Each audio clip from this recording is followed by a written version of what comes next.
بسم الله الرحمن الرحيم السلام عليكم ورحمة الله تعالى وبركاته ساكay casharkanaga wuxuu ku saabsan yahay sida total ama sum ama wadar loo soo saaro marka aad joogto barnaamijka excelka tusaale ahaan marka ay magacyada sidan kugu qoran yihiin iyo numberska ama tirooyinka ay ardada ka keeneen maadooyinka waxaa lagaaga baahan yahay inaad isku geyso maadooyinkan oo total aad soo saarto si aan total usoo saarno waxaan isticmaali karnaa laba qaab qaabka u horeeya waxaan dhihi karnaa formula ayaan isticmaalaynaa ama qaacido qaacidada markaan isticmaalayno marka waxaan dhahaynaa equal kadibna waxaan qoraynaa sum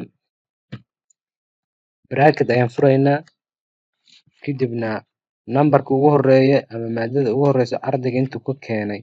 ayaan select gareynaynaa kadibna shift iyo laba dhibcood ayaan isla qabanaynaa intaa markay noo doorato waxaan tegaynaa numberka ugu dambeeya ama maadada ugu dambeysa ardayga inta uu ka keenay ayadana waan dooranay kadib bracketka ayaan kusoo xiraynaa enter ayaan dhahaynaa haddaan enter dhahno waxaa noo samaysmi doono totalka ayaa noo samaysmay ama wadarta waxaa arkaysaa in ardaygaas ugu horeeya uu keenay 199 dhibcood si marka intaan kale mar walba saas uma sameynaysid intaan kale si ayadana aad usoo saarto totalkooda halkan geeska midig ayaad geynaysaa mouseka kadib markuu sidaas balaaskaas madow noqdo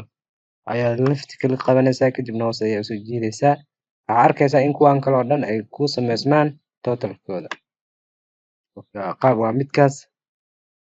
qaab kale intoo total ku samayn karto waxaa weeye asagana iska tira kuwan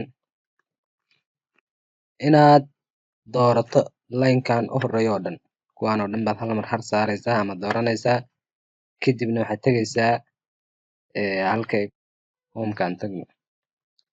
auto sum meesha ay ku qorantahay tegaynaa marka homeka tagtid halka ayaa imaanaysaa kadib halka ayaad tagsiin waxaa arkaysaa ayadana inay kuu samaysmatay totalka inay kuu samaysay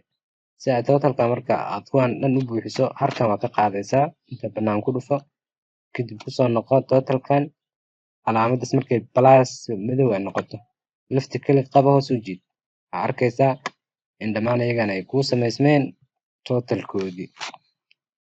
intaa markaa samayso waxaa u baahanaysaa in ardayga ugu koreeyo oo kale intaad hormariso kan ugu hooseeyo hadda midkan 199 inaad hoos keentid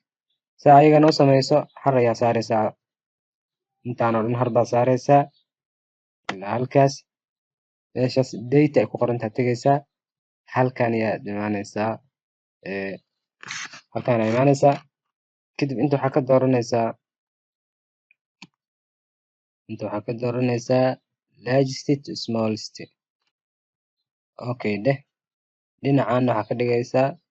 names and subject aad kugu qoran meeshan number ku qoranta gee halkan okay dheh